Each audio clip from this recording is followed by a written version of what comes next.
12 майда эл аралык медайымдар күнү дүйнө жүзүндө белгиленет. Бул күнү ар бир өлкөдө саламаттыкты сактоо тармагынын жүрөгү деп аталган медайымдар майрамдык куттуктоолорду кабыл алышат. Айтматов районунда да майрам ээлерине арналып салтанаттуу иш-чара өткөрүлдү. Периштедей ак халаттуу жандарга салам айтам, ысык күндөй нур толгон. Иш-чара конкурстук негизде өткөрүлдү. Ага райондогу бардык меймандардан куралган 3 команда 4 багытта ат салышты. Айта кетсек, бул жолку иш-чарада өзгөчөлүктөр каралган.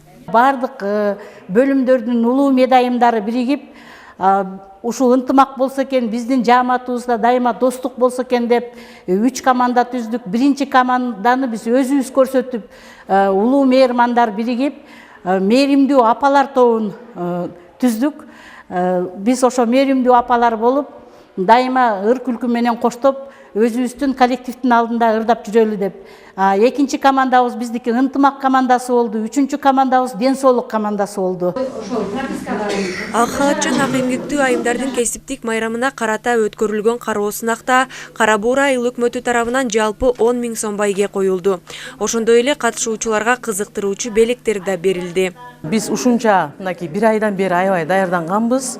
Күндөп түндөп мына иштесек ишке да жетиштик.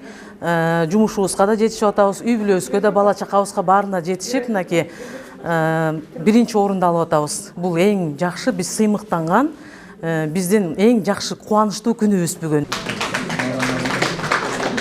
Медайымдар чыныгы кесипкөйлөр. Алсак пандемия курчуп турганда алардын талыкпас эмгектери элге дем күч берип, кесип ээлерин өзгөчө кадырлоо менен камкорлукка алуу керектигин айгинеледи. Бүт өмүрүн саламаттыкты сактоо тармагына арнап, өмүрлөрдү узарткан медайымдардын эмгектери бийик. Андыктан бүгүнкү иш-чаранын алкагында алардын эмгектери эске алынып, ардак грамоталар да берилди. Медайым өз негизи ошол дарыгерлердин оң колу эмгектенет. Көп иш аракеттердин баары ошо биринчи медайымдан башталат.